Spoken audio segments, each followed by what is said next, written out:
Okay, do that. Okay.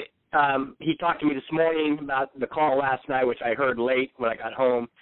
But basically, he sent the stuff in. I guess he got his phone back on and made a few phone calls, and Secretary of State received it. They were going to take 7 to 10 days. He told them it wasn't good enough.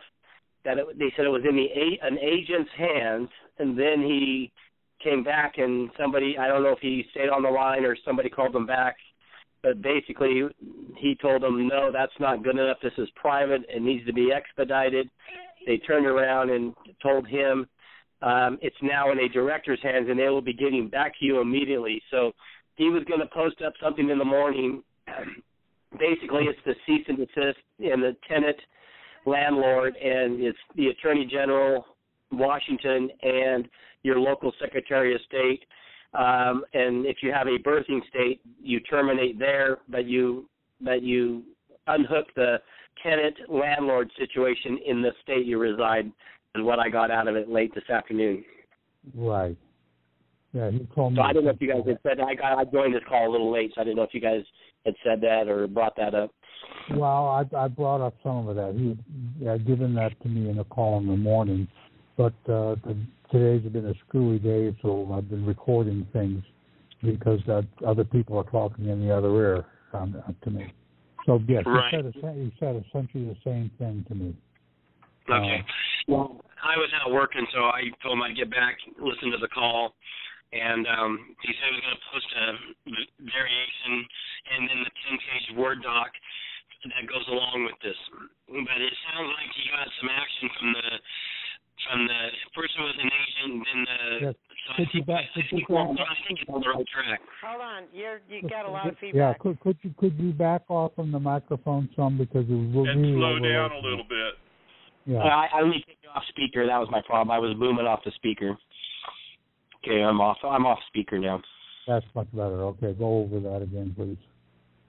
But yeah, basically between the agent, or it was in an agent's hand versus a director, I think was a very positive headway today. Good. Yeah, that is a very good sign. And so what's that? That is a very good sign. Right. Anybody else getting a bunch of calls from all zeros? No. Okay, because I've gotten like 3 calls from all zeros on the call ID. Probably some marketer trying to reach you who doesn't want you to know who it is, or a debt collector.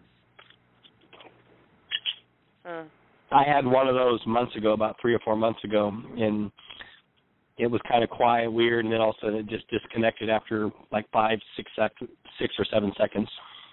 Right. I thought it was weird too. It was all zeros, and it kind of made me look differently at the phone, but there's a lot of who knows what out there. Right. Well, see, I've got a blocker set up so that a lot of numbers can't get through, and, telemarketers and stuff like that, private numbers and all that. Well, let me share what happened to me Friday at the DMV. I was my son he's 17, he's almost 18. He'd already signed in once, but so he was just waiting to do his driving stuff. So he wanted to get his permit. So I took him in Friday morning, and of course I let him go, and so I went in there trying to get him his permit, and then he can turn around and get his license if he wants to do that. Well, I've already confronted my DMV over registering a vehicle when they put a blank UCC financing statement in front of you, and you sign a blank contract. So I've already questioned them and this and that about some of this stuff, and one said, hey, I just need to see your paperwork, and because I kind of questioned them, 3 different times in the last couple of years. So taking him in there and keeping my eyes wide open, I saw that they had a UCC financing statement. It was all filled out, all the boxes, and it came printed right out of their printer. Then the next form, of course, it's not the form they let you see, touch, or smell. They have you sign something on an electronic keypad, and then so you don't even see what you're signing. Then I saw the UCC, so I questioned her about it. I said, "What? That's a UCC. Can I read that? Can I get copies of everything that's part of this contract?" And she says, "No, I'm not allowed to give you those." Well, the second page was sheriff's order to register. So I realized the sheriff's department, the DMV, was collecting the information on a UCC financing statement, and then they have a form that they're compelled, I don't know if it was 7 to 10 days, but they're required to register this. Well, we all know what a UCC says about a debtor being a transmitting utility, or is the debtor an estate or a trust. So I questioned her a little more while my son was off to take his test, and I said, well, you know, they're going to write liens and bonds as an insurance policy out of the trust account. And she just looked at me with a blank face and said, I don't know any of that. I just fill these things out. And I said, well, of course you don't know what's going on with that paperwork. But it's kind of funny how we're signing a contract and we're not getting all the copies of this contract. So I called Patrick after I left my son there to take his test while I went and got a coffee, and I had to run home and pick something up since I live not too far from there. I came back and he was done.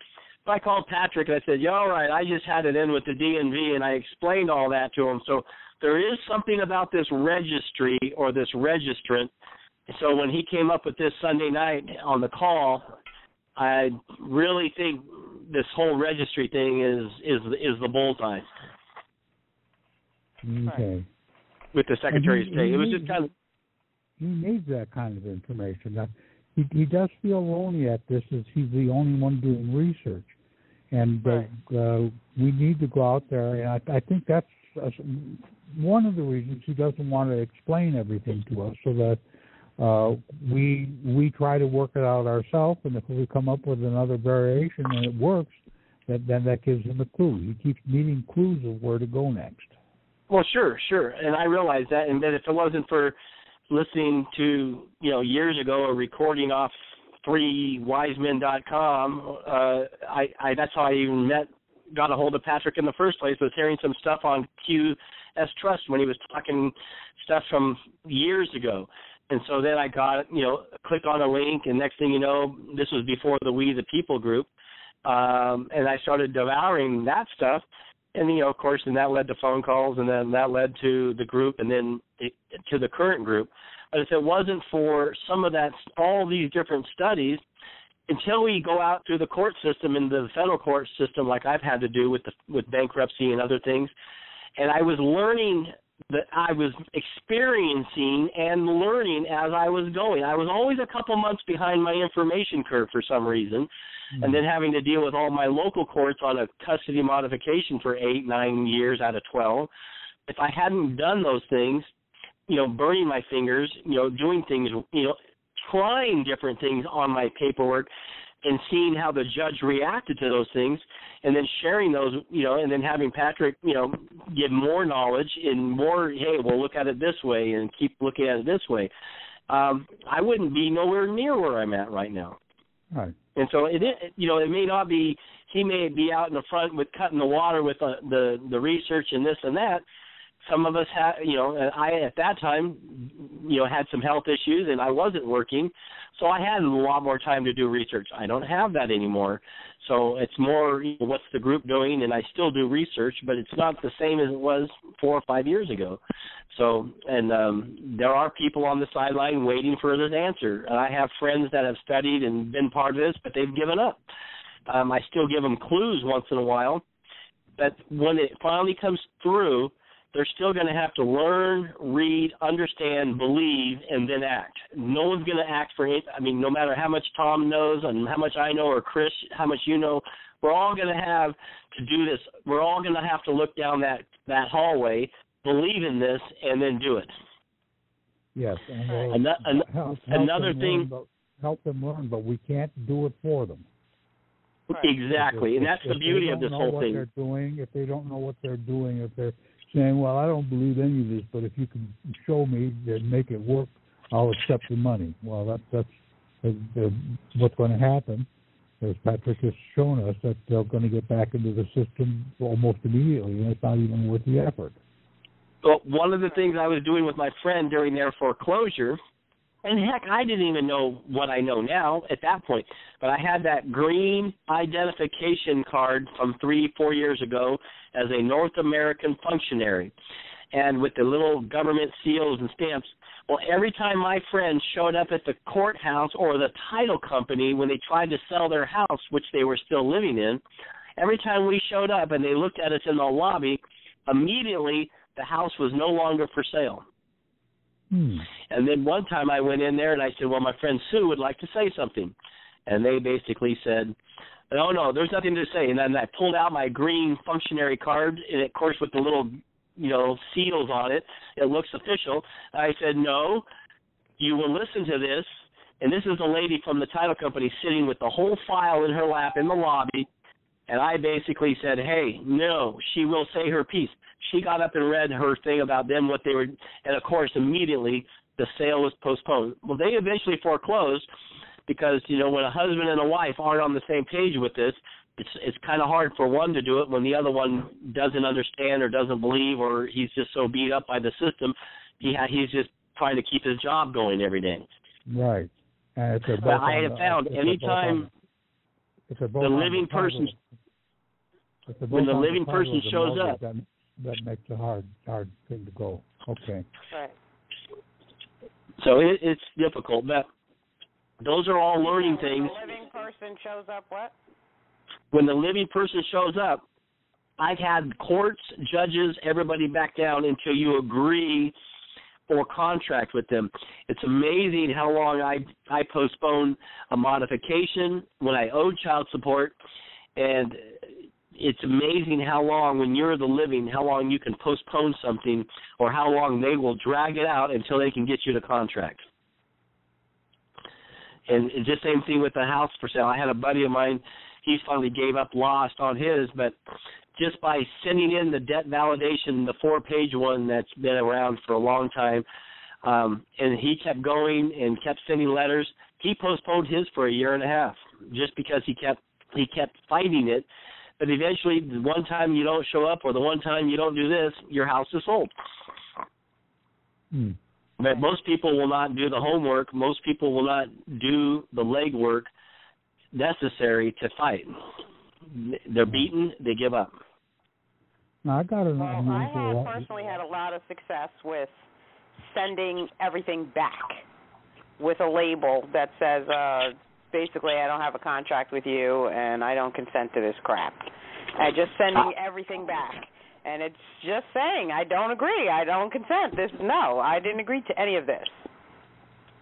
Well, my first success that I started practicing this on was when a sheriff came up to my door, and I answered it, and he pulled the court papers out of the envelope, and all he did was point to the name. And well, this is what I live fairly close to where Sam Davis lived up here in Idaho, and so a friend of mine who lives off the grid studied this stuff 10, 12 years ago, met somebody that actually, a husband and wife that actually received their assets, and all they could say was, there's more money than you'll ever be able to spend in these accounts. And they didn't tell them how, but it was just part of a study group about 12, 13 years ago. Well, I went up and personally met Sam before all of his troubles, and he just told me to be careful, and he was very vague, and we met at a meeting thing, and we just, I just kind of wanted to hear from somebody that was higher up on the knowledge chain than I was. But the thing of it is, when you go through some of this, I looked at that paperwork from the sheriff, and I looked at it, and I said, that's not me. And he goes, well, who are you? And I said, I am who I am. And then, of course, he's an old sheriff. He's ready to retire, and all he does is service. Well, I went round and round. Of course, I'm trying to intimidate him and trying to tell him what I know. And, of course, my ego got better of me, and I was curious what it turned out to be a stupid little ticket thing that they were trying to now, come after me for these, like, bump somebody in a parking lot, and there was insurance involved. But because it was a city employee, all of a sudden the city prosecutor's coming after me for criminal charges I go, how can this? So I just had to I went through a couple public defenders trying to, explain the system to them. But, all that was a learning curve 4 or 5 years ago.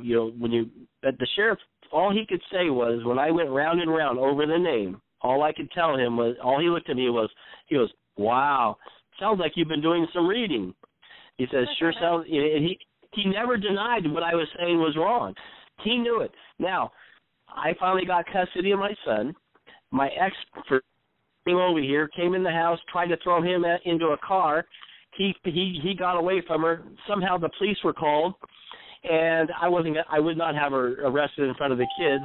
So when the whole day went through, and then I thought about it, she actually came in the house. She bumped me. In the court's terms, that's a battery.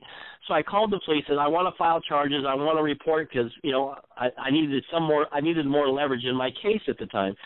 Well, the next day, the regular local yokel cop shows up. He gets his paperwork. We're on the trunk of his car, and he's asking me for my name. He's getting all this stuff. He goes, "What's your Social Security number?" And I said, "I don't have one. I don't use one." He said, of course, he ignored what I said, and he kept asking questions, and then he came back to that. "What is your number?" I said, "Why don't you use her number?" I don't, blah, blah, blah. And then and I go, "Well, do a question." And so I asked him a direct question. I said, "If I give you that number, are you going to write liens and bonds against that account?" And he turned his head up to me and he goes, "Yes, I am." Whoa. When you ask them a direct question, they have to honor you because they are there to protect and serve, whether we believe that or not. In most cases, the ones that know what's going on, when you ask them a direct question, they will talk to you. Right. So all of these things, if I could piece all of these together, there's been little hints, little clues. So when you take $1 million birth certificate, like we did 4 years ago, into Bank of America with an entrusted warrant for $1 million printed on the back of the birth certificate with my own $1 million card check, I go into a bank and I say, "Have you ever seen a transaction like this?" To the manager, quietly, respectfully, professionally. She goes, "Yes, I have. Yes, I have. What's your number?" Oh. That gives you hope. That gives you belief in what you're doing. You're on the right track. Right. Then I took the exact same situation, and this is before I had already shown these to the Secret Service. I had already went and spent a few hours with the Secret Service, my UCC financing stuff. Then I was showing what Patrick was doing, and I would say, "Okay, what can I use?" And I go, "And by the way, I sent my UCC into the Treasury certified. Here's my number." I go, "It's been 5 months. I haven't seen my green card." So of course they told me none of that works and this and that disappoints you, blah blah blah. Well, I showed them one that I had made up for $60,000 for a brand new truck, fully loaded. So I took it down, and I had been explaining this to the guy in the dealership who happens to be from Iowa, and he was then the salesman. So they knew who I was. I was sharing this stuff with them. They were interested. They had heard about this. So after I took that one to the bank, I didn't give it to her. I didn't have an account number. I said, she goes, "Well, I can run it through the Federal Reserve for collections. It'll take 7 to 10 days. My fear kept me from handing it to her. Then I took one to the car dealership in the evening. I walked in to a guy that I've never seen, finance manager in the back, and I said, "Hey, have you ever seen a transaction like this? Here's my certificate. On the back it's printed. There's my check," just like what we were doing on the site group. And he said, "Yes, I have, but not here." Well, back in a week later, talked to the people I knew, the guy from Iowa who's working the counter and the sales guy. And they go, "Hey, man, the Secret Service was in here asking about you." And, of course, I was cocky and confident. I said, "Hey, man, what do they have to say?" They go, "Well, they just want to know what you were presenting and what you were trying to accomplish." And I said, "Okay, what did you guys say?" And I said, "Well, the one guy said, well, I asked them if what you were doing was illegal." And I said, "Yes, what did the Secret Service have to say?" And they said, "Well, not exactly." And then I had a little driving incident going on, a few months later in health and welfare, child support, and a little run-in with some sheriffs up in the mountains up here where my parents were camping. So I decided to go hang out with them, and They did not arrest me when they said they should have, but then I showed them some of my other paperwork, and then I told them about my right to free travel, and all the cops said, we're not going to go there. So then I put some stuff in the mail for the prosecutor, and I wrote all kinds of stuff on the ticket, you know, the name and the this and that. Well, they claim they never got him. Then they said, well, please register your vehicle so you won't have any more problems while you're driving. And then they actually drove me to the campground, which was 2 miles away, because my brakes had just completely disintegrated, and as I was getting pulled over around the corner. So I left the truck there. They took me to the camp. The next day, you know, we went and fixed the truck, and I registered it. Then when I registered it, I asked them to register it. Now, remember, this is a little mountain community about 50 miles out of Boise. And I said, well, I'd like to register this as freehold estate. They looked at me like, what? And then I kept pushing them. She said, fine, why don't you just take this to Canyon County, which is the county I live in, 30 miles west of Boise. And I said, they go, why don't you just deal with them? They did not want to register it as freehold estate. Why? Because they wouldn't get any money out of it. And all they did was monetize the receipt of whatever I said I paid for it, which was, you know, a little $2,400 old pickup truck at the time. So I brought it down to Canyon County, and I was selling that truck to a kid that I know that would buy the truck, and he was going to pay the tax on it. And so when I questioned the DMV, when I said, well, I want to hold it as freehold estate, it's late Friday afternoon, she says, what do you mean? And I said, well, I don't want it in my commercial name. I want it as freehold private estate. And then she acted dumb, like I had to explain it to her. And then she said, you know, it's kind of late on a Friday. Do we really have to go through this? And I said, well, you know what? All I'm doing is registering it so he can buy it. He's paying the tax on it. So just put it commercial name. Immediately she smiled, and then the next thing she did was put a blank UCC financing statement in front of me to sign. I said, see, there's a blank contract. That's a UCC financing statement. So everything I just told you, you didn't know shit, but now you do. And she just looked at me and gave me this shit-eating grin look. So the moment I signed it and sold it, that gave that prosecutor in the Mountain County to come after me, because up until that point I was out of their system. Then they dragged me back and forth because I was up in North Dakota working, so they dragged me in. I had to come to a little court hearing, and the prosecutor is sitting there. It's one of these old courthouses where the wooden floors, wooden benches, and, you know, it was actually the last official hanging in Idaho in the late 1800s. It's that old courthouse. So it's a real pleasant courthouse, you know, and here's an old prosecutor, and he whispers to me about this and that, and, oh, you just have to make an agreement with health and welfare, and then we can get all this stuff taken care of. Maybe there will be $100 fine. And then his back was to me, and I leaned over the rail because Judge was in chambers, you know, in the next room. And I said, there will be no fine, and it was well past their 6 months or 3 months to a right to a speedy trial. And I had done a lot of research and work travel. Michael, you're breaking up. About your DOT plates.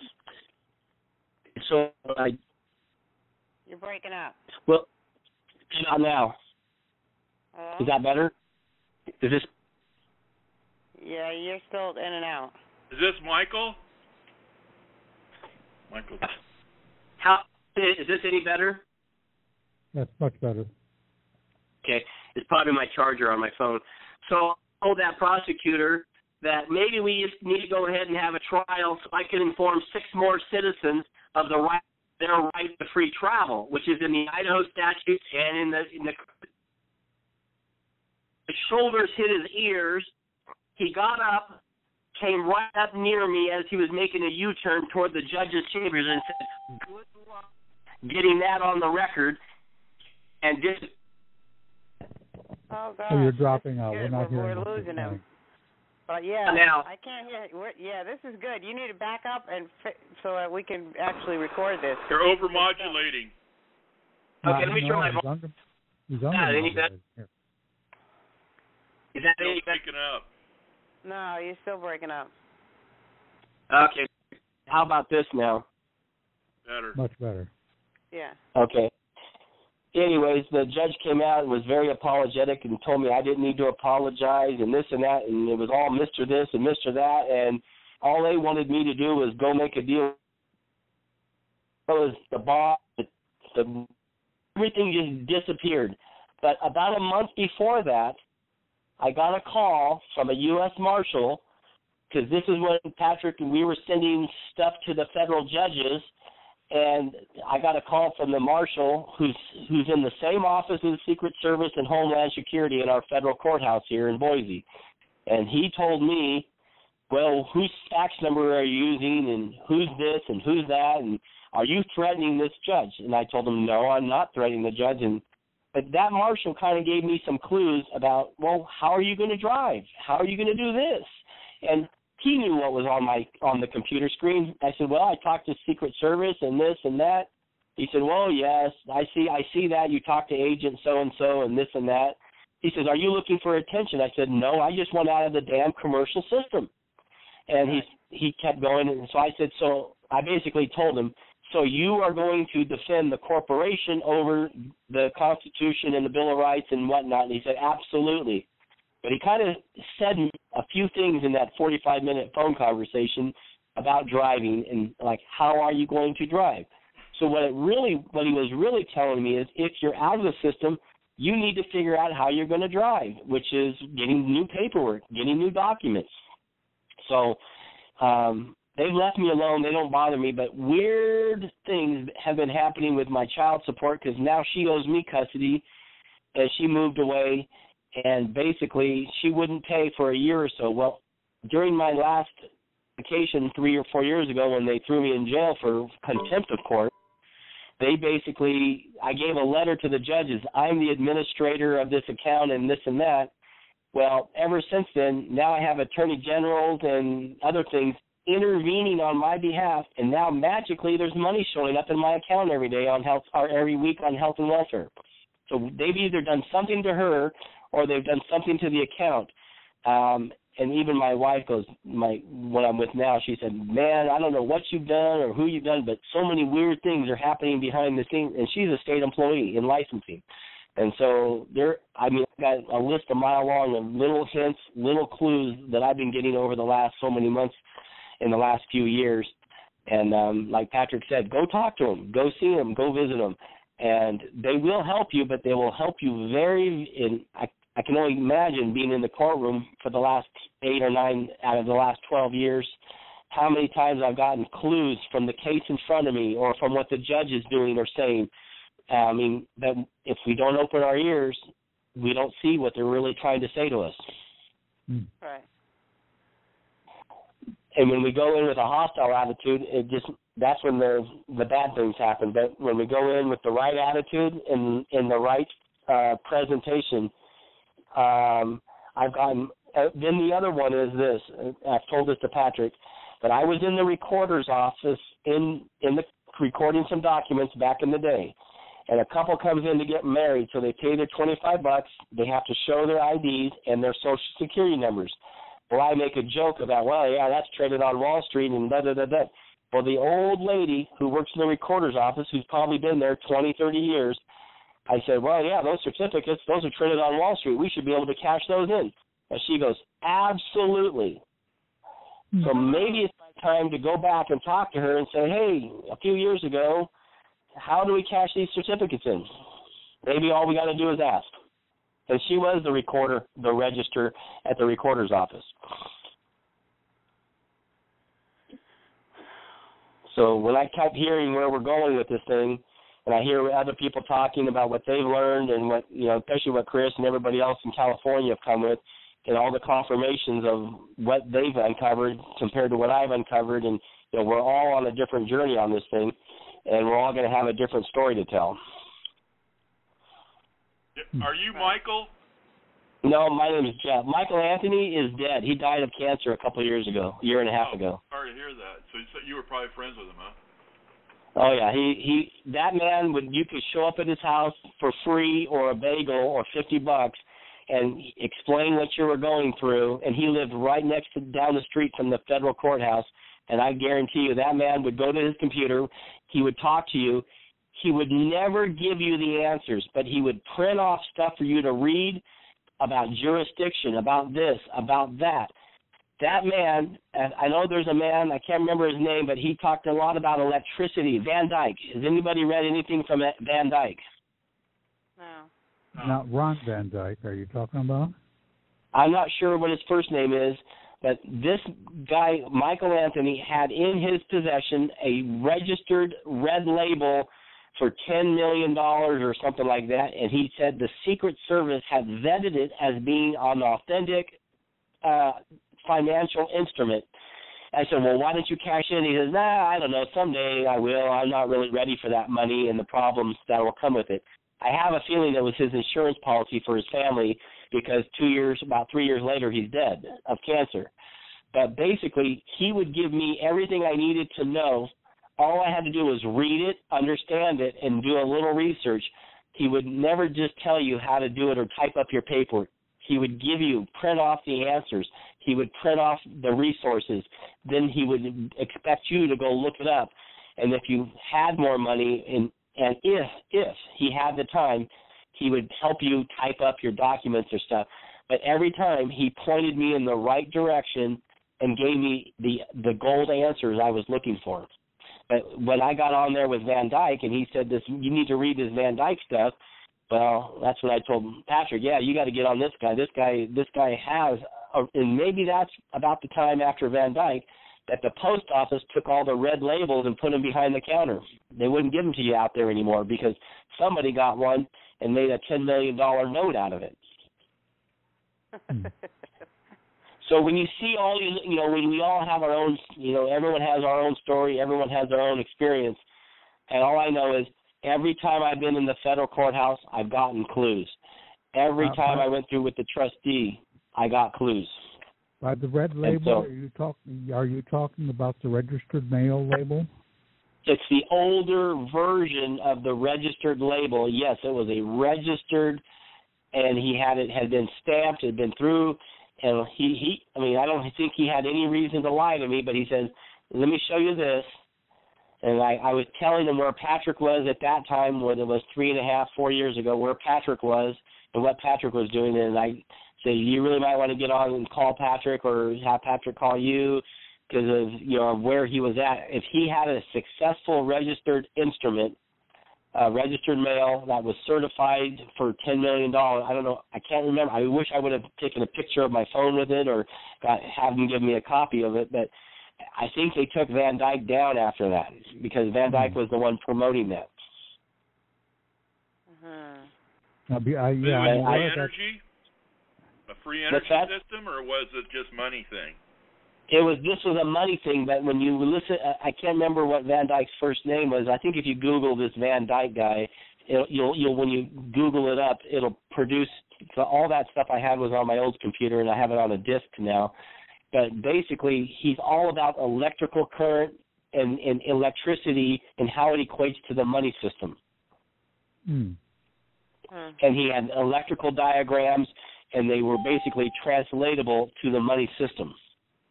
Very interesting stuff. Very, very, just another confirmation in the big scheme of things. Right, like when the account is closed, the circuit's closed, and then the money can flow. And if they don't oppose it, it has to go on through and that type of thing. Right. Yeah. So, but current and currency. I mean, yeah, I could see the connection. And then when Patrick was talking about being a capacitor not too long ago, it really brought a lot of other things home. Right. I have a question. Why would you take your son down there to contract with the state for a driver's license? Well, at his age, I basically have, it's the same thing my ex-wife said when I got Social Security numbers 20 years ago when they were babies. One, it was for the tax credits. Two, I knew the system, but I did not understand what I know now, and I only knew the tip of the iceberg 20 years ago, and we didn't have computers back then. We didn't have a lot of things, and I basically said, the little voice in my head said, well, when the kids are 18 to 20, I'll explain it to them. Well, my girls have gone on, moved on. I have my boy. I didn't want to give it to him. I've waited till he's almost 18. It's his choice at 17 and a half to 18. I've given him the facts. He's heard a lot of this stuff.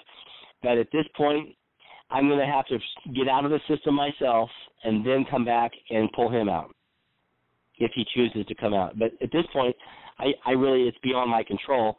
I mean, I can't forbid him, but at the same time, I was there with him, and he saw how I was, seeing those documents, and all I can do is drive away, drop him off at school, and explain what happened, what I saw, and, then after talking to Patrick while he was taking his test, I can say, well, this is our understanding of this. It's kind of like a religious belief. I won't convert you, you won't convert me, but at the same time, we can discuss a lot of things. I'm just going to have to get out and prove this for myself, and and believe what I'm doing, and then come back and get him out if he chooses to come out. I mean, I'm to the point now where the deputy at the BMV and asked her straight up in her face. I said, you guys are charging a lot of money to register a car. She said, we register vehicles here. And that was my first clue. And I said, well, are you aware that every individual has a lawful right to travel, and that this is not actually even required to travel on the highways? And she pressed her lips together tightly and nodded ever so gently. And I snapped my paperwork and got up and walked out of there like, screw now, the gal I'm with currently, we're not legally married because we don't need permission from the state to do what we're doing. So she's okay with that. I'm okay with it. We live and act like we are married, so we are married. We don't need a piece of paper that says that. So when she was changing back to her maiden name from a previous marriage from years ago, that was long gone, so she wanted to go back to her maiden name. So she was at the DMV getting a new license updated and the whole 9 yards 2 or 3 years ago. So while she was filling out paperwork, I questioned the lady at the counter. And I said, blah, blah, blah, about the right to free travel and this and that, and, the liens and the bonds. And I looked at her, and she goes, all I need to do is see your paperwork. She goes, you just bring me your paperwork. So when I was going down there to register, because I had some fines and some back things, and so I basically, rather than let the interest go up on them, I paid them through the court collection place, which is out of state. And then I basically paid my reinstatement fee just so I wouldn't have any hassles. Now, I'm not eligible until the paperwork clears to get a license. So I went up. I had all this. I basically had a certificate, an 8BN from years ago from my UCC filing where it says I'm the beneficial owner in my Form 56.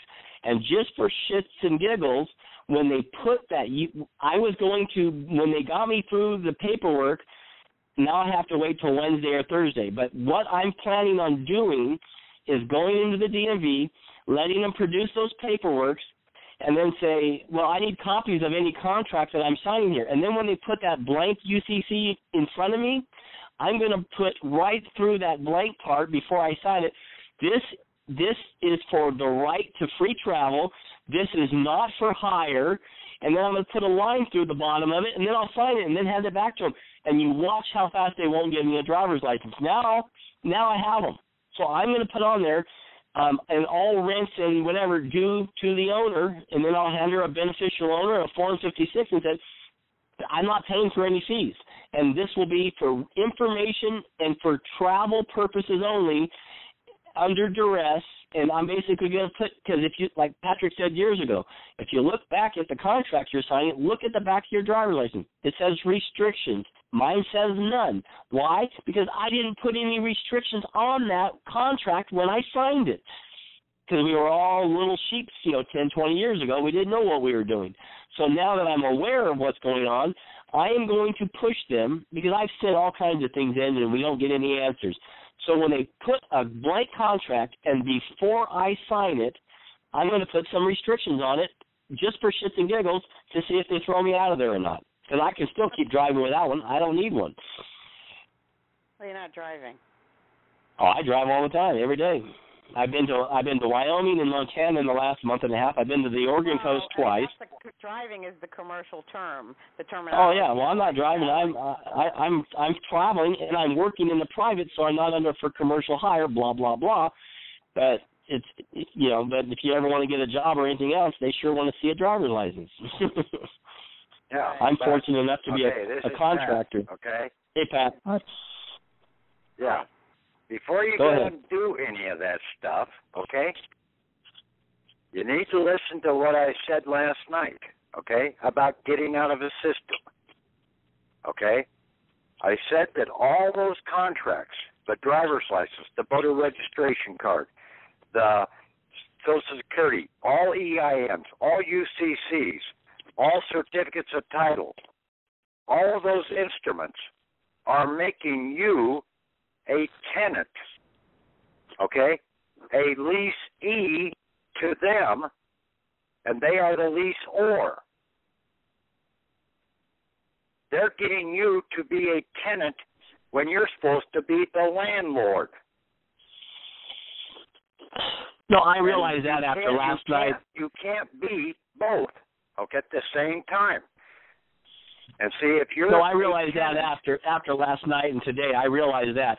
I was just sharing what was going through my pea brain on Friday. Yeah. Okay. Well, I was just kind of that in the past then. Okay. Yeah. Oh no, we are. No, I'm not planning on doing that at all. I was just that was where I was headed with it on Friday for fun, just to see what because I wanted some. By doing that. Yeah. And by watching what my son was doing. The problem is. You've got to keep your fun things to yourself because your fun things are going to confuse the hell out of these other funny people that are on the call. I agree. And it might not be too funny to them down the road because they won't be able to have all the knowledge that we have gained over our endeavors of walking the path because they haven't walked the path the way we have. That's all I'm saying. I agree. Okay. Well, I agree. And when I got on, Pat, there was only like 8 people. And when I heard the different voices is the only reason I kind of went in that direction to share some of the personal path story stuff. Because there was only 8 people. But then when you hit the record button, I realized, yes, this is out there now. Yeah. Now, the deal was, okay, I told you about that, doing the notice of termination of the tenancy at will by the landlord. Okay, I'll be sending a copy of this markup that I did to Tom. I sent that into the Secretary of State, my birthing Secretary of State. It's the same Secretary of State that I registered with the Selective Service. So I've got 2 leasing contracts with the Secretary of State in my birthing state. It's also the same state I'm living in. Okay, so that went into them.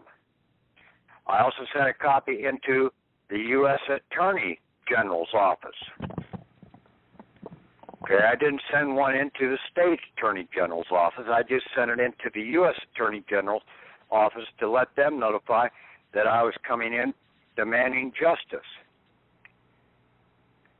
Now, at the state level, all securities for the state are controlled by the Secretary of State. All securities.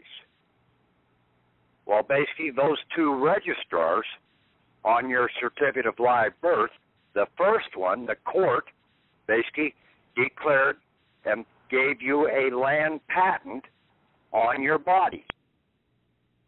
So you have a land patent and also a trade name for that body of land.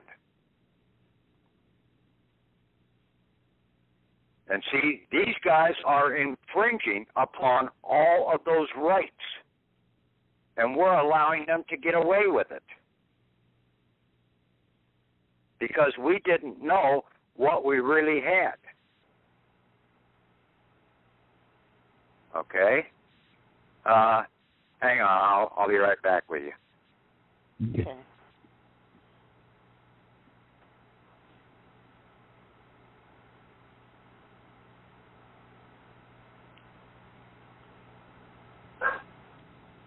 Didn't you erase it, Tom? No. No, but this will transcribe easy. Yeah. Okay, good. So maybe it's not my commercial name when I was talking to the divvy. It's the trade name. And, yes, I understand. Yeah, we do. It's very clear on the land patent. For those that have been around this long enough, this really isn't that hard to grasp, I don't think. Right. No. That's really interesting information, though, so don't delete it, please. No, he just wanted to delete the silence. Well, the thing is, everybody has different stories out there, and sometimes sharing what somebody else is like, what we've all gone through, may help somebody, but it also is information, like he says, could be dangerous to someone else out there that maybe hasn't walked very far. Right. When they hear the steps. It's just the idea of not entering into any new contracts. Oh, no, because I realized that, and after I talked to him this morning and this evening, this afternoon, I realized maybe there's a good reason I wasn't eligible to contract, because I basically have cut down every contract I have out there. I think I only have me and her on one contract, and it's all going to worst case scenario, it's all getting paid in the next 30 days anyways, and I think I'm on one utility bill. Besides that, besides the Social Security, I basically have stopped contracting over the last 3 years everywhere I can. Right. But that doesn't mean there's still leases out there that are being infringed upon without us knowing what's going on with that account. And if we have to do all of our EINs and everything else with the Secretary of State for these quasi-leasing accounts or whatever the accounts that they're doing with it without our knowledge, the Secretary of State is right on target.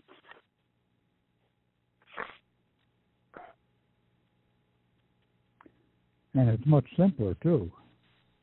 It was how simple to get in. It should be just as simple to get out as it was to get in by signing something. Yeah.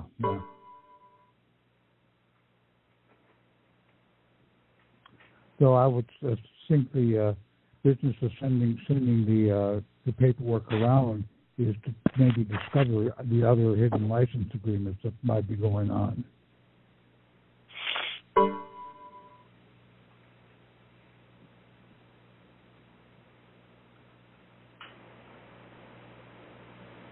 Does anybody else have any good stories for the weekend? any other fresh lies? Oh, the only thing I have is much simpler compared to that.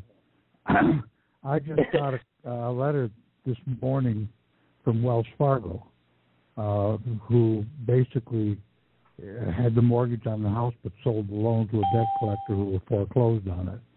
And I had sent them the cease and desist on the last round of sending the cease and desist out. And their letter said simply, we have received your inquiry and we need until September 3rd to answer it. Interesting. Because I was about to print them for Wells Fargo myself today. Yeah. So I think they're puzzled, because we told them to cease and desist, so I guess they're going to try to run around and figure out how much do I know and what they can still get away with.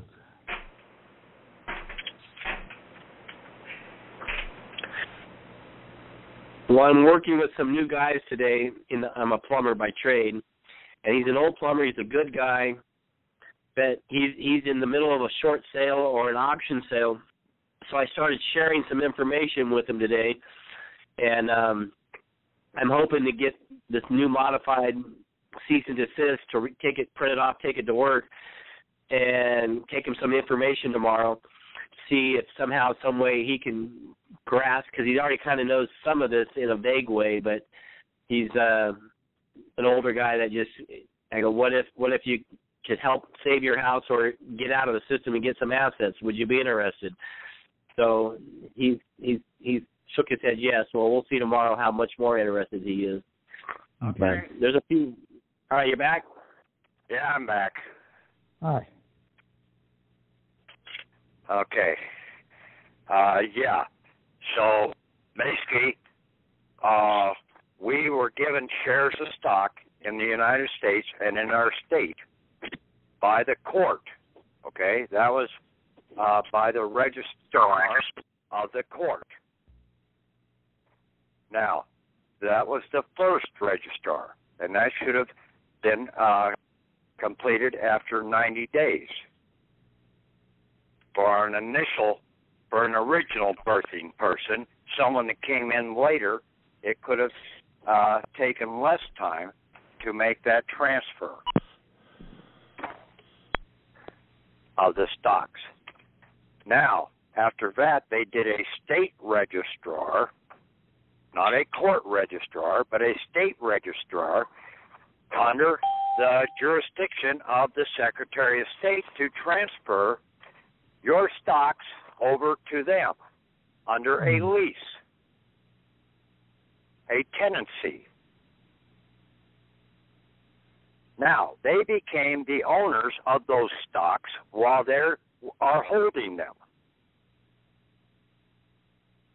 You're still the landlord over that, but you send all your bills to them, to the state, to the Secretary of State, not to the treasurer, not to anybody else. You send it to the Secretary of State. I got that confirmation today when I called up the Secretary of State's office, and basically they said, and it was the machine that was talking, said that if you have a business transaction, you can fax it in using this number, but you have to put your account number on there. Well, what account number do you have to put in? You have to put your birth registration because that is the leasing contract number.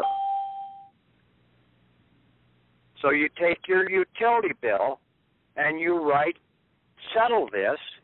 This is now your obligation as the owner. I am the landlord. You have to make the settlement out of the rents that you owe me. You put your birth registration number on there, and you sign it and send it into the Secretary of State. See, that utility company is a public utility company. They have a lease with the state also. Mm-hmm. They are a subleaser in the process. I think that's right. Yes, I know it's right. Basically, it was a confirmation when the machine was talking to me.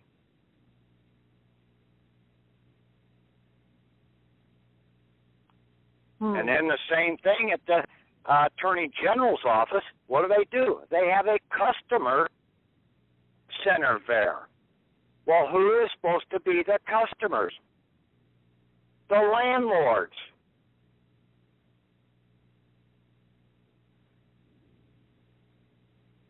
But in most cases, we just go in and we send our bills into them that we get, and we have them take care of them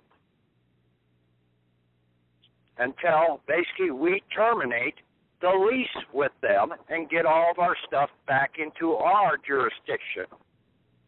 Oh.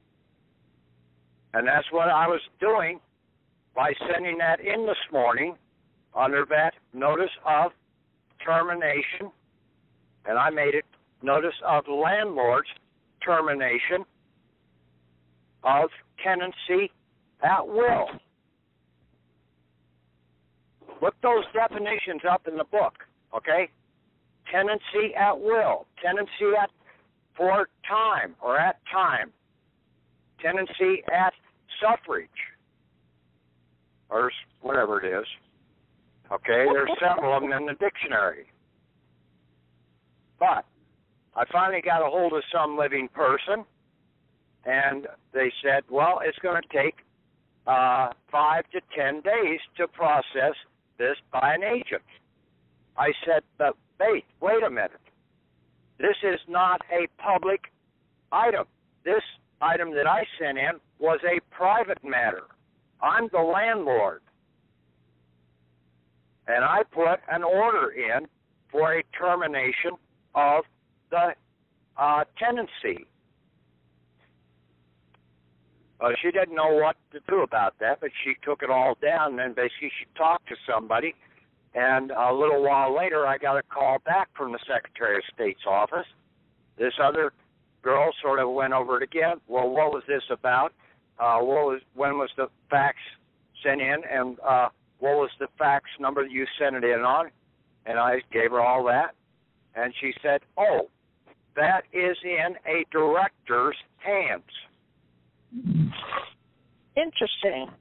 Yeah, not an agent's, a director's hands. A high mucky muck in the Secretary of State's office that knows what the shit's going on.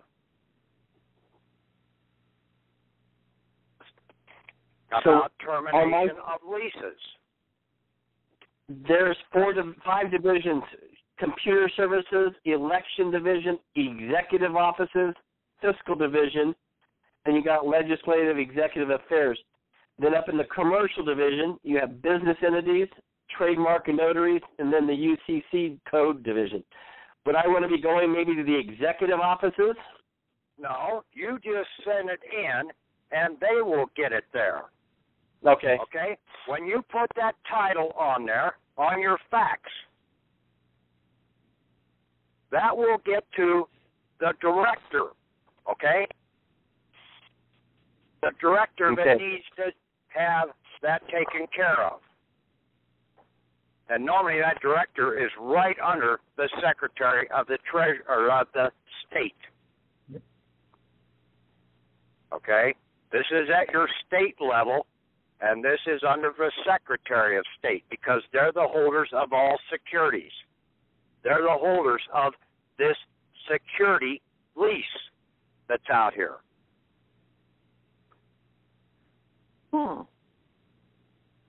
And then basically the Attorney General's office is a tenancy trustee also, okay? But they're a justice trustee. But the state Supreme Court is the supreme justice trustee over this tenancy lease.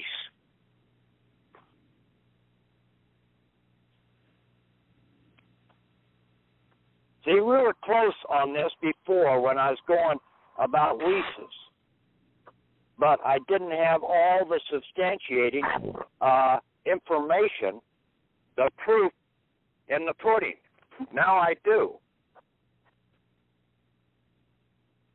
So tomorrow morning or tomorrow sometime, I expect my old Secret Service buddies to make a trip back down here. Now, with that director out of the Secretary of State's office and possibly some U.S. Marshals.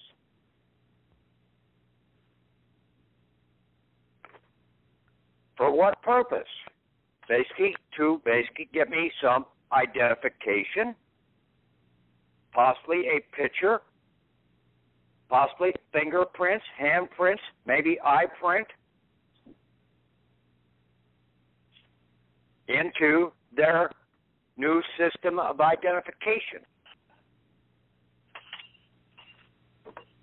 Also to pick up any other documents that basically I may have, sign them over, surrender those to them, and then basically allow the secret or the U.S. Marshals to go out and seize certain items that are identified.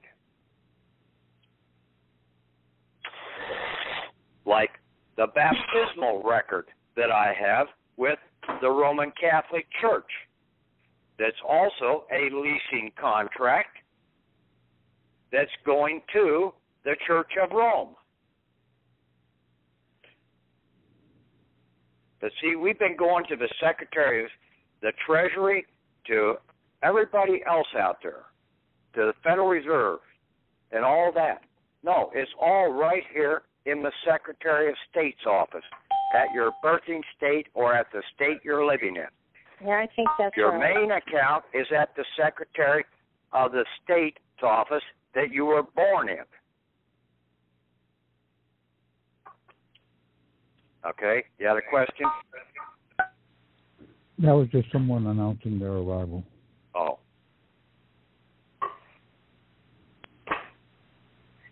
But that's it. You want out of the system? You get that termination of tenancy at will done and send it into the Secretary of State. Identify what your leasing contract was, which is your certificate of live birth. If you are a man, you need to have your selective service also. But it's going to need to go to the state that you signed up selective service with.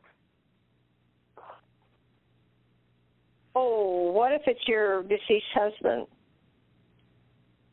There again, you take care of yourself first, and then when they come and see you, then you can give that other stuff to them.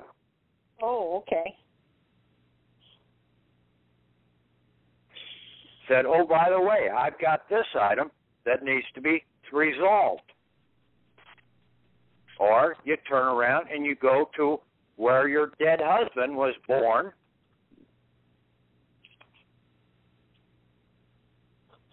or basically against his death certificate, because everything now should have been transferred over to a new lease, a dead lease.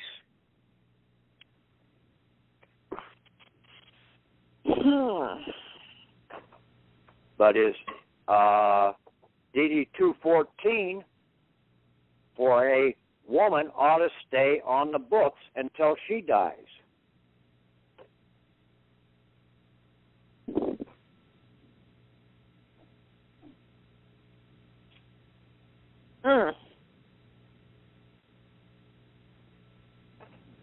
Yeah, I mean, listen to some of the old calls that I've done. I've talked all about this shit before.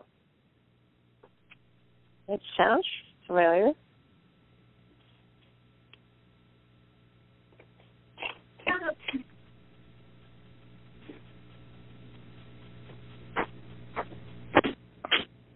So anyway, basically, yeah, I got confirmation that it's in the director's hands. That is a very powerful item right there. That's great. Yeah, that's good. Never got anything like that from them before, saying, well, it's in here, but we may or may not get to it. But to know that basically I did something that got into the director's hands and not into an agent's hands. Yeah, that's a good thing.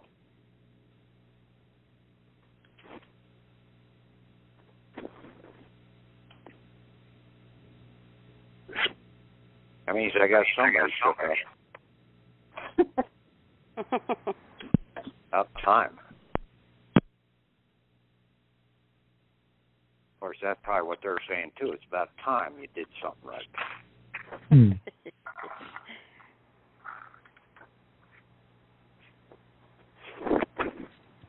Wow, well, that's exciting. So you can sit on the fence and basically, or basically you can get out there and pull up that document. I don't know whether Tom got that one pulled out by itself or not. I couldn't identify it. You couldn't find it? Well, from the titles that are here, I didn't see any notice of termination.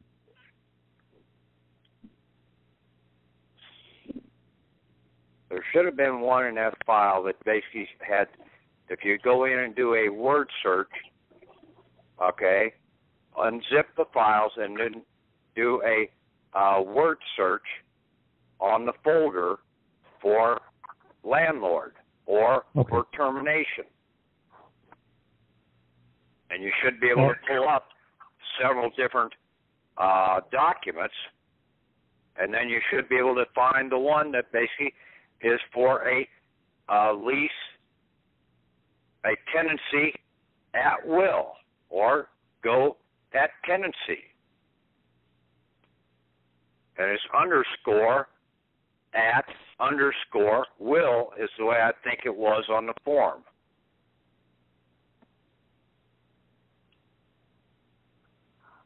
Okay, I can do that. Yes, it's none of, I looked only at the titles and I looked at some of the text, but I couldn't see it. But that's easy enough to do. Yes, I can figure that out. Well, there ought to be somebody else out there who might be able to have a younger set of eyes that might see it. Okay. Yours are getting old, Tom. Actually, they're doing pretty well. I'm harassing you a little. Come on. I know. Actually, I just got cataract surgery, and they said I don't need the glasses very much, except the weakest ones for reading. Good for you. Now, there's like a million documents in that zip file. 600. 600. Not a million, 600. Wow, I'm exaggerating. Yeah, and what are we doing? Are we doing all of these documents, or just one specific document? No, there's just, you only really need one document out of those 600. Right. And okay. within the main directory, there's a second subdirectory, real estate, landlord - tenant. Right. There's a whole bunch of them down through there. Okay. Then you need to go through, and I forget which folder it was in, but basically it was in there as a termination of tenancy at will by landlord. That's probably why I didn't find tenant. Not a tenant's notice to terminate tenancy. It's a landlord's, right? By the landlord. Yes. Yes. Okay, hold on. I think I got it right here. I got it on a different one. Let me find it. Let's see. If I can get this one cleaned up, Tom, I'll just scan it in and get it emailed over to you. Well, can you tell me what directory it's in? I have the file. I just Googled Rocket Lawyer Incorporated, www.lawyer.com, and man, it pulls up all 600. I just punched in 600 legal forms, and this was free, and it has. I'm in the landlord tenant section, and say that again, Patrick. Landlord's notice. It's notice of termination at will by landlord, I think was the way the original title was. I may have to mock mine up, but it's under landlord, but it says the tenant's notice to terminate tenancy.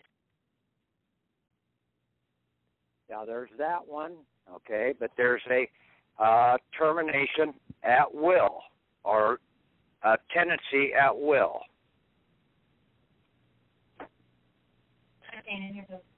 You want to go with tenancy at will? Yeah. Let me go through. I got them all in categories here, so. It's termination of tenancy at will. Isn't it? Yeah. Notice of termination. Notice of landlord's termination of tenancy at will. That's what you said originally. Yeah, because we're the landlord. Yeah. Yeah, but the question is where in does the word go?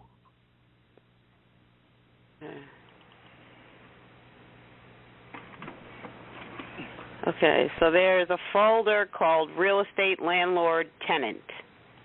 Right. Yeah, but that's different.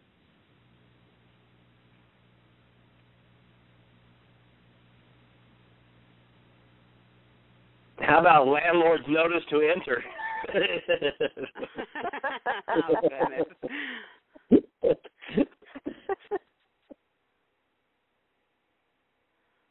Now, they also have a request to include landlord in tenant's liability insurance. And see, that's why they get you to be a required to carry insurance. Yeah. And see, that one was in under leasing and real estate, and then under contracts, agreements, and checklist. And that's request to include landlord and tenant liability insurance. See, you need to look at all these damn documents.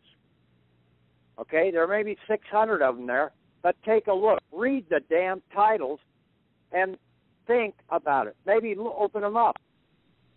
Hey, that one might be pertinent to what we're doing. Here's one right here.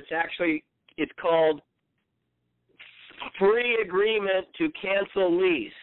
An agreement to cancel lease is a helpful tool for both landlords and tenants needing to end a lease before the original lease termination date, for example. So and all of these can be modified. Yes. They're just examples. Okay? Yeah, these are just templates. And what's the name of that file? You said free agreement started with. I wrote that down. What? It's Rocket Lloyd. Oh, that one was. No, it was. Let me get back to terminating that one. Not the website, but the free name agreement of the file. for landlord and tenant to terminate lease. Yep. Let me. I scrolled, my thing jumped all over the place. Let me see if I can pull it back up.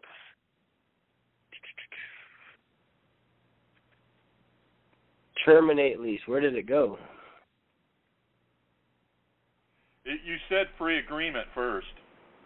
Well, that's how they all these are free. So I think that was in front of every one of these contracts. I don't think that is pertinent right now. Free or pre? P-R-E or F-R-E-E? F-R-E-E, but I think that was just added to the heading of the thing I was reading. Okay. Yeah, I went through all of these: real estate contracting, real estate deeds, real estate landlord-tenant, real estate ownership, and none of these have that form that he mentioned. I've looked through about 80% of it, not everything. Release of material. Yeah, none of these actually have that specific form.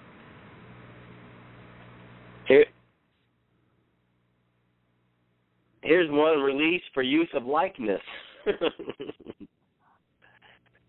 Yeah, a sublease agreement. He's searching on Rocket, the lawyer form site, right? Because yeah, I'm just looking at all their headings under landlord and tenant. Okay. Well, I think we're looking at the zip file. Yeah, I didn't find it, so I just. He posted it in the Skype group. Yeah, okay. I'm not on that. I busted it up too. Busted it out. Yeah, I don't see that form in here.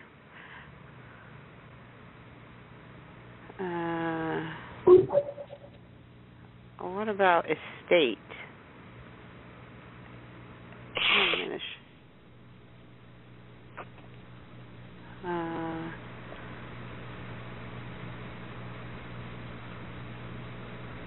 Maybe I pulled that up somewhere else. Let me check. Okay. I like this one. Here's one called redemption agreement.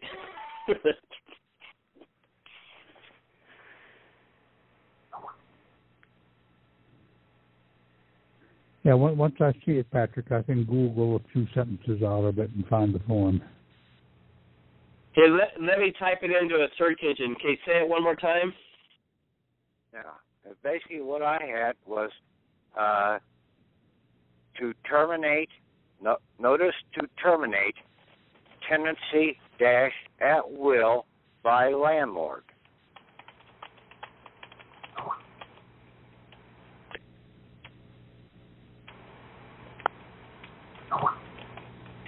Notice to terminate tenancy. Notice to terminate tenancy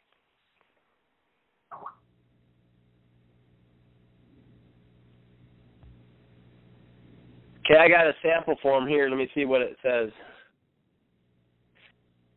And what else? Notice the terminal tenancy agreement.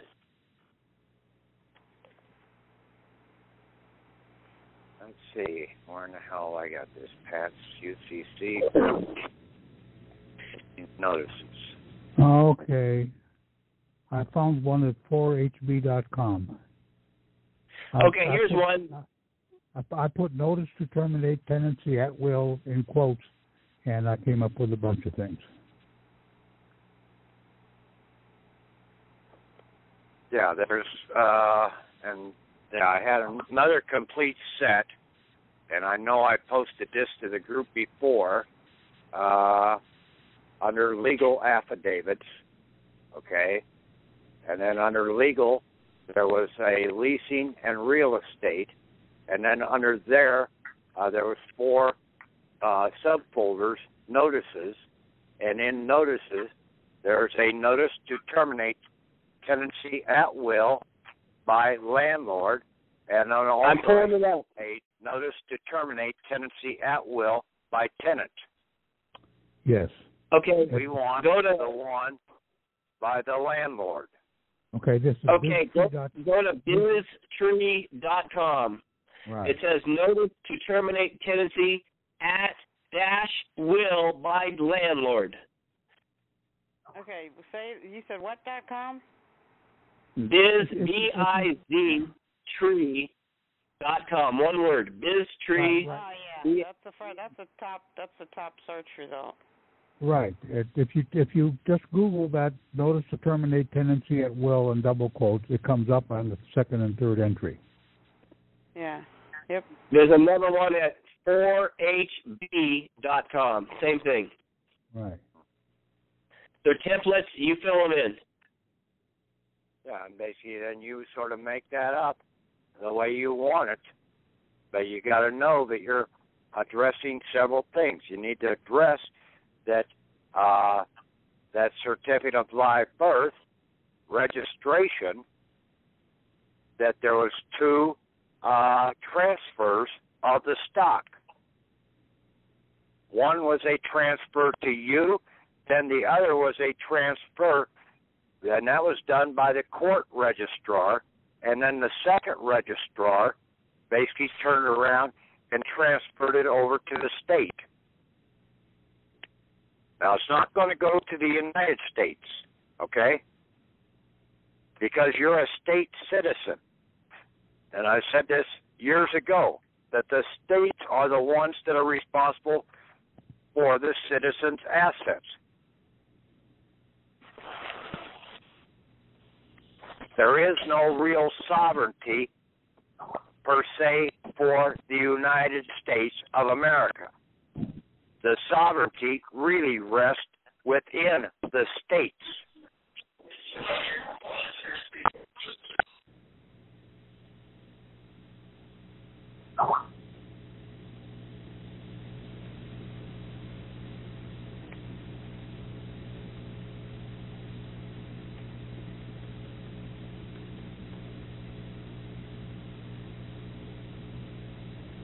Pretty simple little form. Yeah. It's not downloadable. But I made it into a 2-page document from all the stuff that I put into it. And I'm probably still going to have them scratching their heads in the morning. Because I laid the kitchen table and the kitchen sink into it, and basically we're going to try and figure out what the hell to do with my damn dirty dishes. Huh.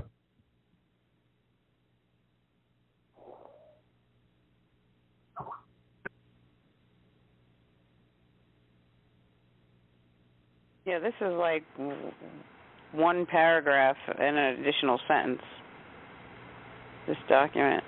Yeah, but see, that is for a normal tenancy. Okay? A commercial one. You're dealing with the one at the state level, so you better put more information in there so that you can at least address that you might know a little something about what's going on with this state lease. Right. That's why you need to listen to what I said last night and what I tried to reiterate earlier or tonight when I jumped in there to try and address some of these items. That there are two registrars, one the court and then one the state registrar that transferred these shares of stock. You have a share of stock in the state and you have a share of stock in the nation. That was your inheritance, your birthing inheritance. And then all other adhesion contracts, you are basically terminating them because you cannot be a tenant if you are the landlord.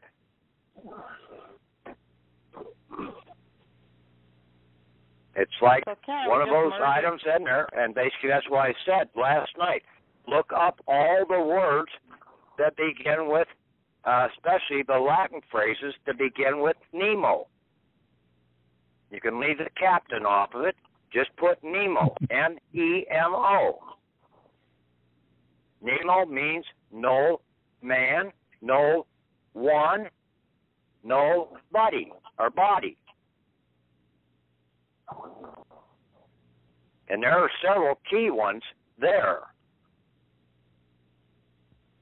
No one can sue in the name of another. That's a big one right there. In other words, the corporate state cannot sue in the name of the sovereign state. And that's what they try and do in all court actions, is that they're suing in the name of the sovereign. They can't.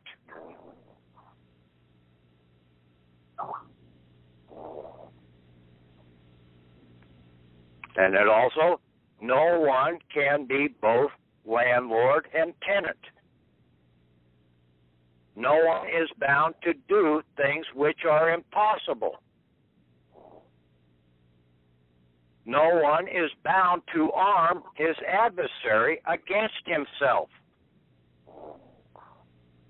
You're not bound to give any damn stinking document to a commercial cop.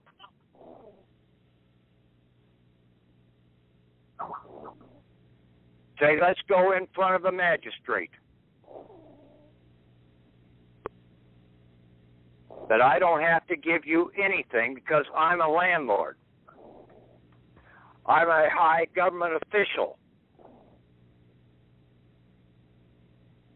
I am an existing elector in the government. We exist as a government official as soon as we turn the age of 25. And we are an elector. That means we stand over all of the elected.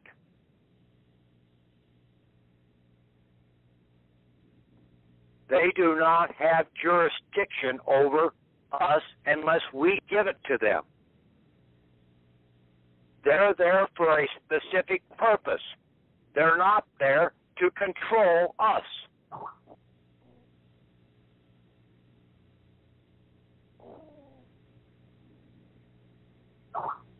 But see, these nitwits out here have been all inundated, and 99% of the general population out here has been so lied to and inundated, just like Hitler said. Tell a lie often enough and people will believe it. Just like the Bible. The Bible has been lied to the people for over 2,000 years. And the people believe what the hell the damn ministers and everything else are out there telling, because they can't make heads or tails out of the Bible, so the minister must know what the shit he's talking about. Which is wrong right there.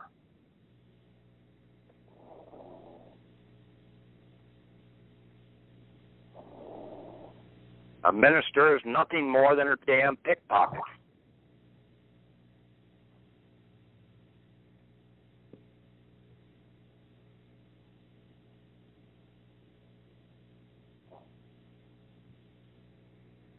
Jesus even said that one.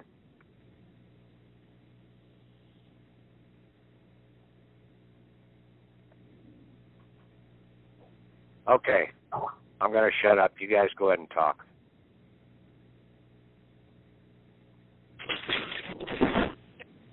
So maybe that's why in the Matrix movie, this terminating Tennessee is terminating the tentacles of the octopus government and everything else. We're terminating those tentacles that are sucking every little piece of us out. So I kind of saw the word Tennessee and the word tentacles came to my mind. How about anybody else? Sounds logical. Unplugging from the tentacle.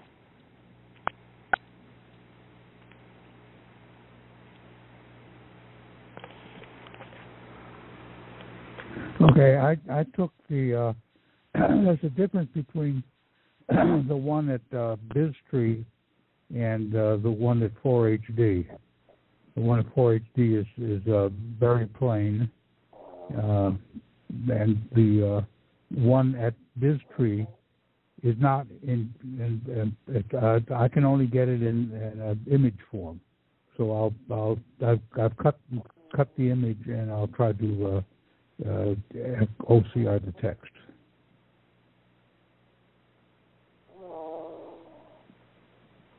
Yeah, they want you to download it. No, what they're having you download something else. They didn't make this downloadable. It's some other program they want you to download. Right. Business in a box. Yeah.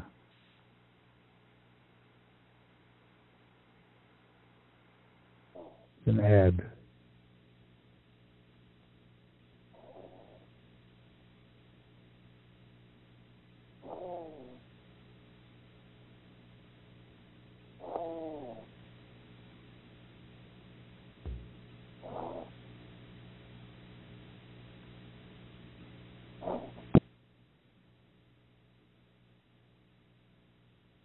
Where did I put it?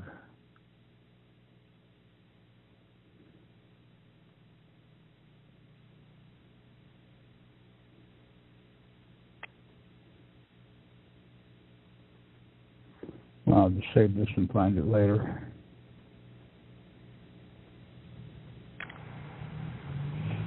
There it is. I wonder if we might be able to merge this with a lot of the information in the cease and desist. Yeah, I think so.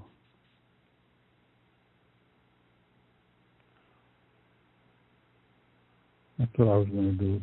We'll take a look at the two, and because it's containing much of the information, but instead of cease and desisting, we're telling them to get the hell out. Right. Quit and vacate.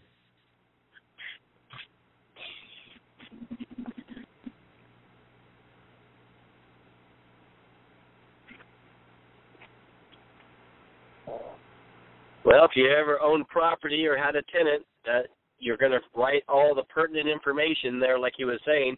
Use the form, but use our brains to make it an individual creative thing.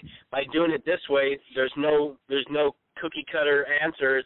Each person's going to have to sit there and think and type up their own information to their each situation. And we shouldn't need a cookie cutter. Yes, all the right words and everything is what's needed, but we're going to have to formulate those words individually, and we can help each other as a group.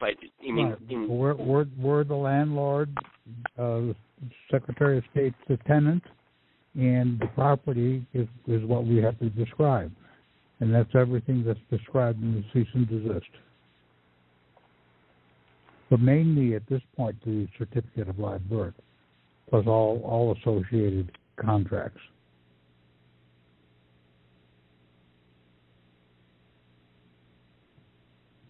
So, we learned a lot out of the previous documents. We just have to go back to them and apply it to this.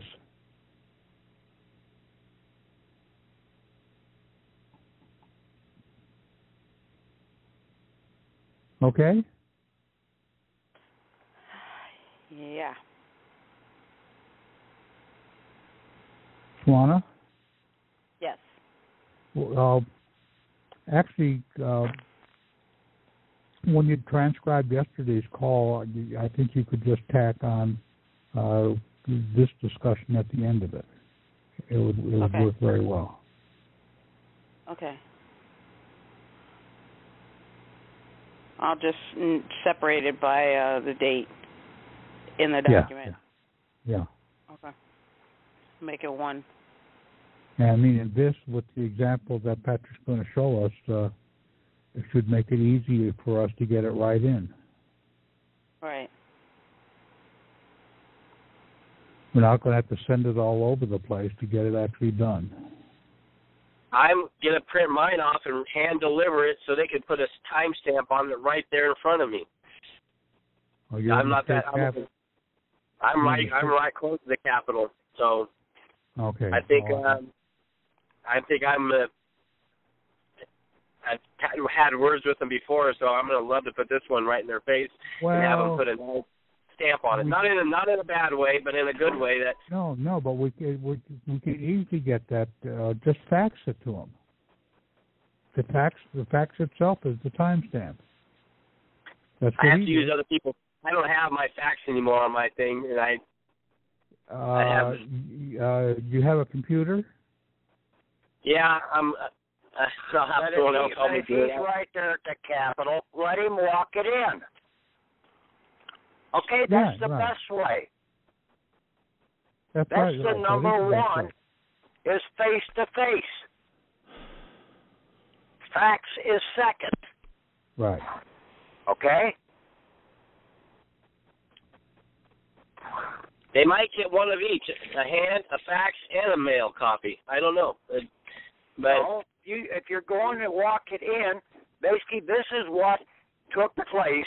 We heard about 5-6 years ago about some young guy walking into the Secretary of State's office out in Colorado and basically getting access to his account. You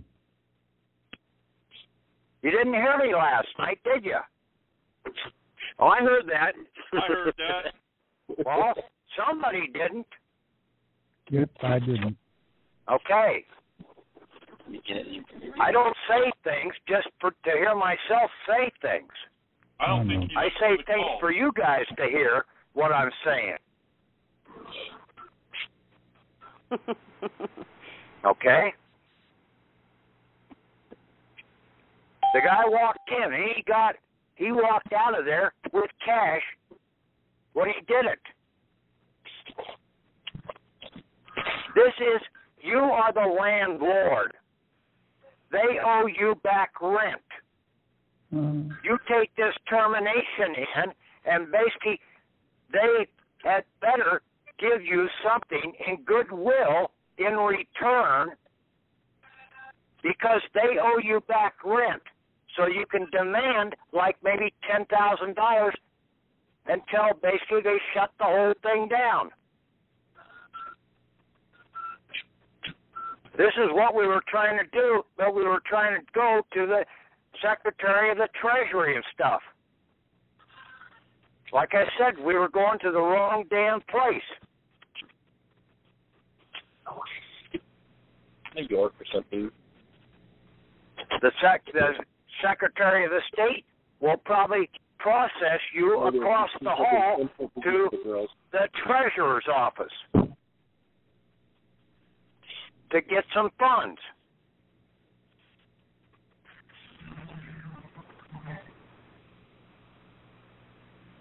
So yes, if you're right there close to it, walk it in.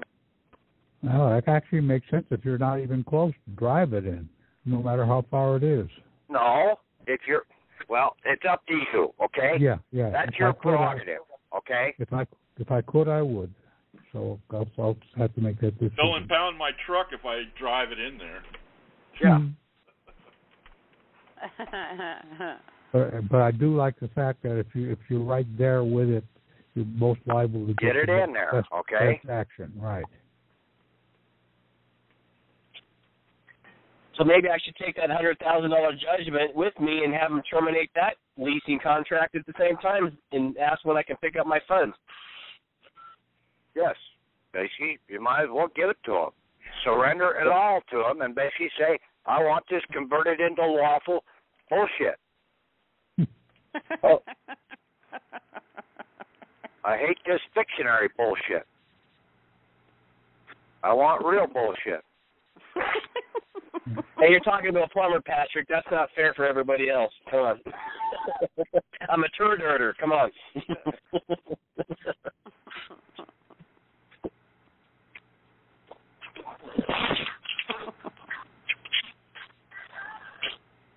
Real bullshit's good fertilizer, so it's really money. See, he didn't think of it that way.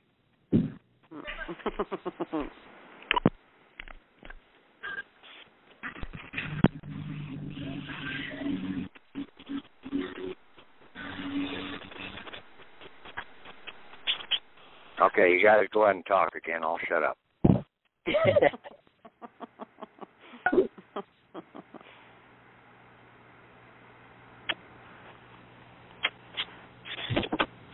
There's another one.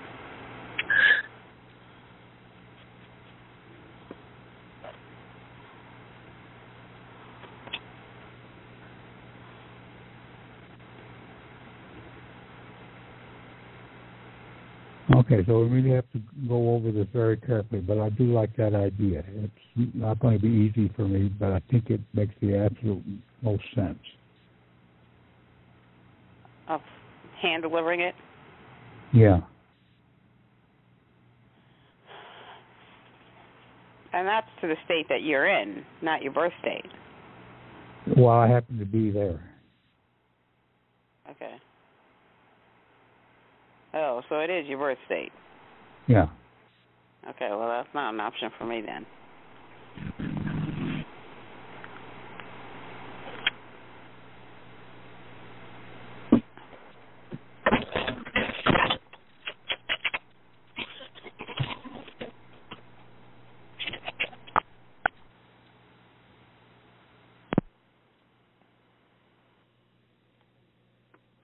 You guys understood what I was saying about the two different Secretary of State's offices, right?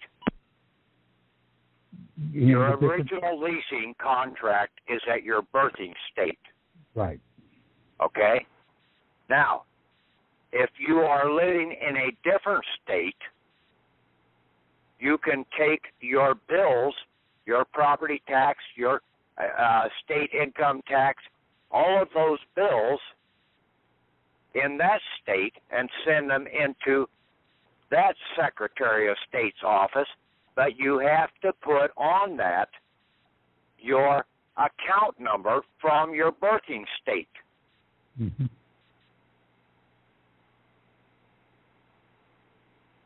But you also have to notify them that you are the landlord and that you are not a tenant. You cannot be a tenant under their fraudulent contracts, their adhesion contracts. Therefore, you revoke all of them, and basically you demand the protections that are due to you per the 9th and 10th Amendments to the Constitution.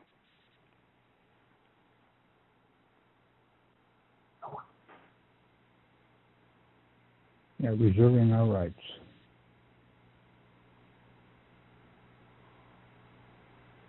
And protections against the corporate world from causing you harm, and that you will file any charges of infringement of name and infringement of trade name, using your name in a false manner, identifying that leasing contract. See, the state leasing contract is in your name. Very similar to your birthing name. And that's what's causing the damn confusion. Perfect. And that's an infringement upon your name.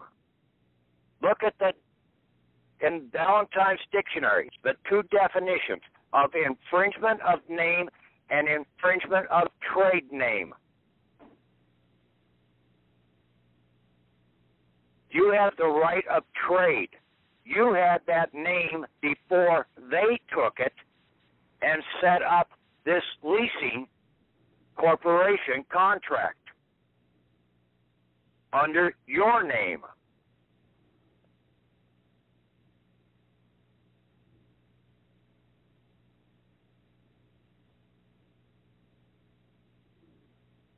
Does everybody understand that? Yes. Hasn't the Crown copyrighted all of those names?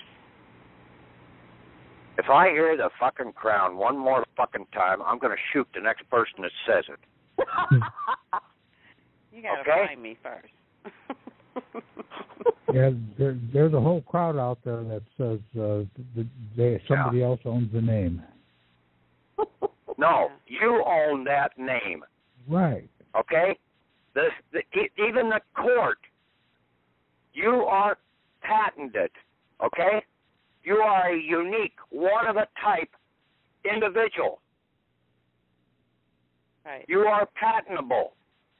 And to be patentable, you have to be brand new, one-of-a-kind. Not a copy, not a clone, not anything like that. You're unique.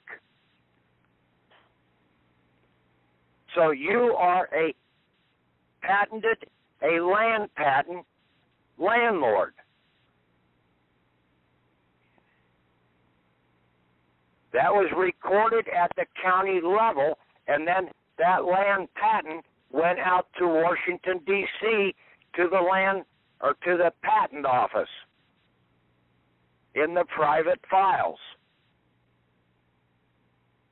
That was what I was trying to get to, thinking that that file was really held at the Treasury. It's not.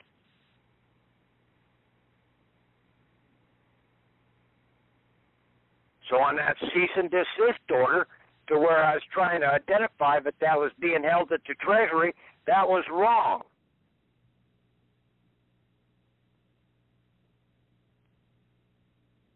From the county, it went to the patent office in D.C. and the private land patent office.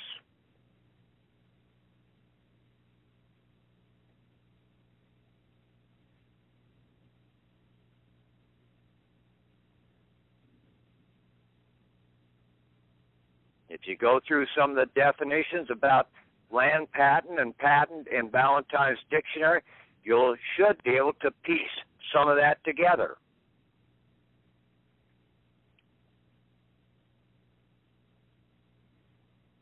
That's what I say. You need to pull these definitions down and then sit there and piece them together.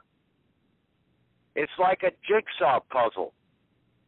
You're not going to be able to see the picture until you get the proper words laid out on the puzzle and see how they interface with one another. Mm-hmm.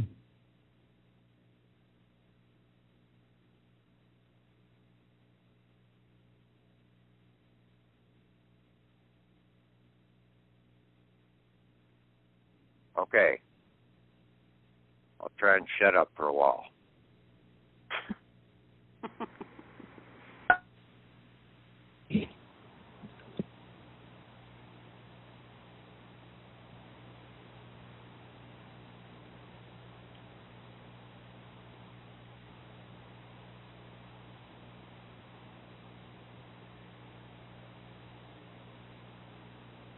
Did you sign these in any particular manner?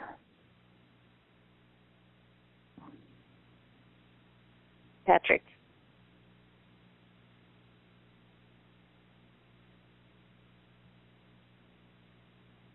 Yeah, what do you want?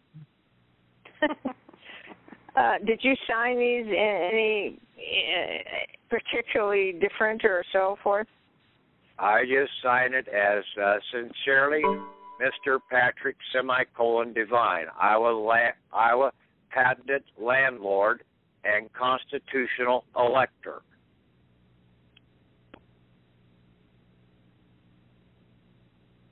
Giving them notice that I am a patented landlord and a constitutional elector, that I am the highest government official standing over them.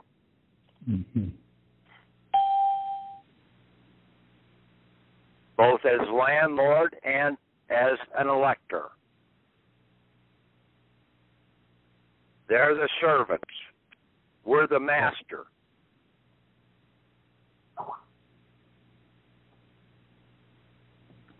Got it. And we want our shit back.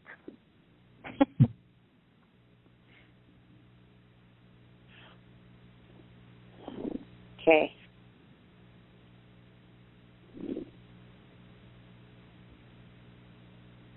Okay. Well, we really got to work these definitions and go at this notice to terminate and make sure we have everything for our situation clear in there. You need right now, you guys just need to listen to this audios and get this straight in your mind. I'll try and send you over a copy of the words tomorrow, Tom. Okay. And then just post those up as a fax, okay? You don't need to word process them. Okay? The people can go into the dictionary, Valentine's, and pull down that and put that into a Word document if they need to. Okay. Now, the other 2-page notice of notice of termination, tenancy at will by landlord, and I changed the heading around on it, and I got my Secretary of State on there. I've got one of my DD 214s on there.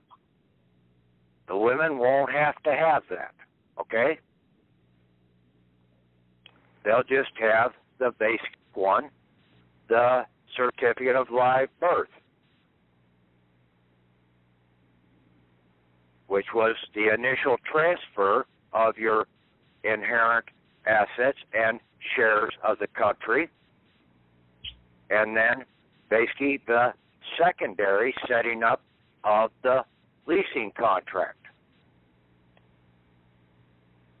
And see, the Secretary of the State is not the tenant. He is a trustee.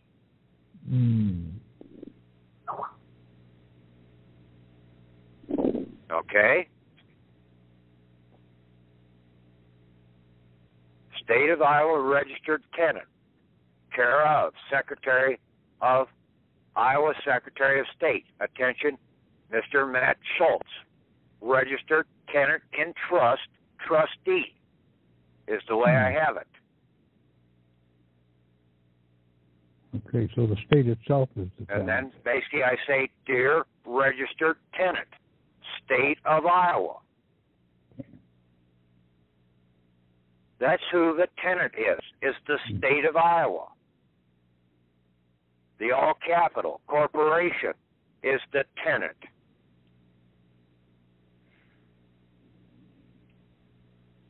Not an individual.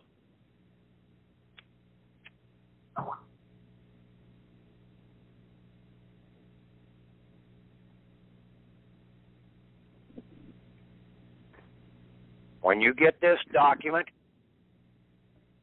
you had better take your time and understand everything that is on it. Yeah. Okay? Because I'm sure that's what the hell that damn director's trying to figure out what the hell I just threw to him. And how to get around it. Well, there's no getting around it, okay? Right. So don't ever say that. Well, they're going to try and find a way around it. No. When you do things right, there is no way around it. I cut them off at every pass in this thing. Great.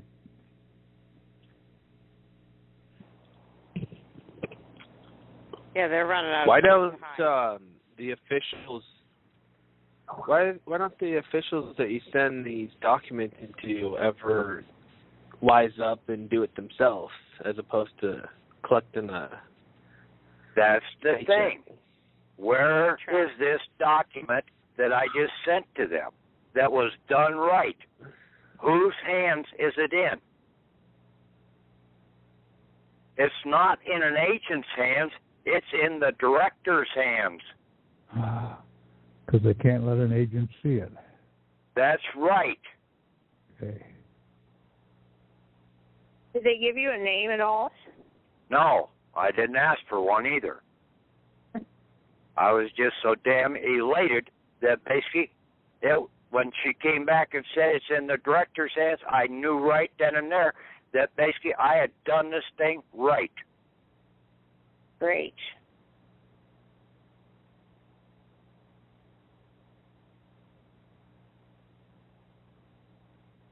Because it was out of the common, everyday person's hands not to see this.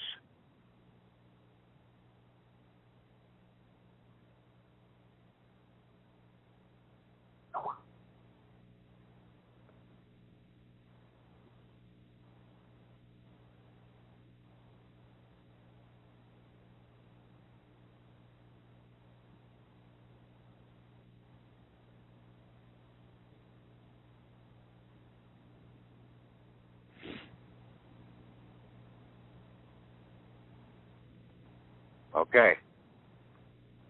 I'm going to sign off. I'll talk to you guys later.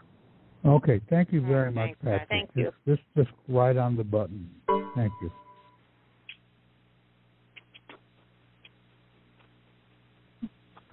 So is he sending you that document?